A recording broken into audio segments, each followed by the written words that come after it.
That's my favorite. Yes?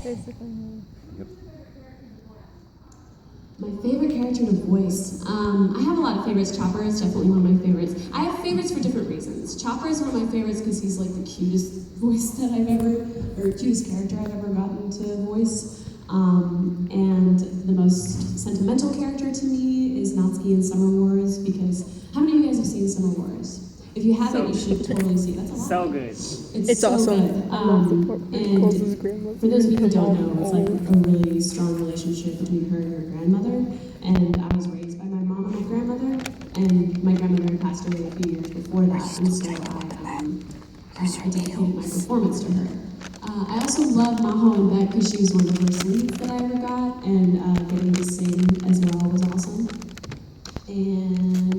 But I think in Hollow and Spice and Wolf is also one of my favorites. But I'd have to say the one that's my favorite just because like this character has put me through the ringer as far as acting chops, and I feel like I've learned a lot through doing this character is Seal Phantom Hive in Black Butler.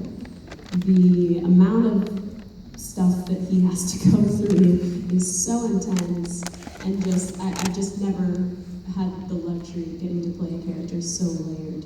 I also love him, in Future Diary because of that as well. I've been really lucky. I've gotten to play a lot of really freaking awesome characters. Other questions? You.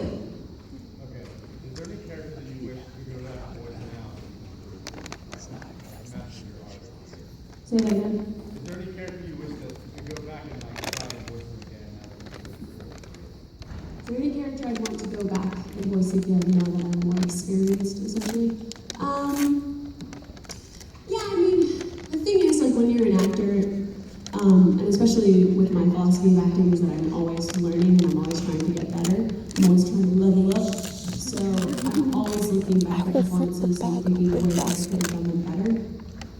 But I think that's a good thing to be able to go back and be like, oh, I could have done this and this and this and this better. Because that means that I'm growing. So I don't know that I want to go back and redo them. That's just kind of, that's who they exist, that's who they are, that's how they exist in that time, and that's what I was at that time. So for me, it's like sort of markers reminding me of how far I've come. So What's that? yeah. Or I could just go back and do every single one of them again. But I'll go with none. Who has not asked a question? You in the back.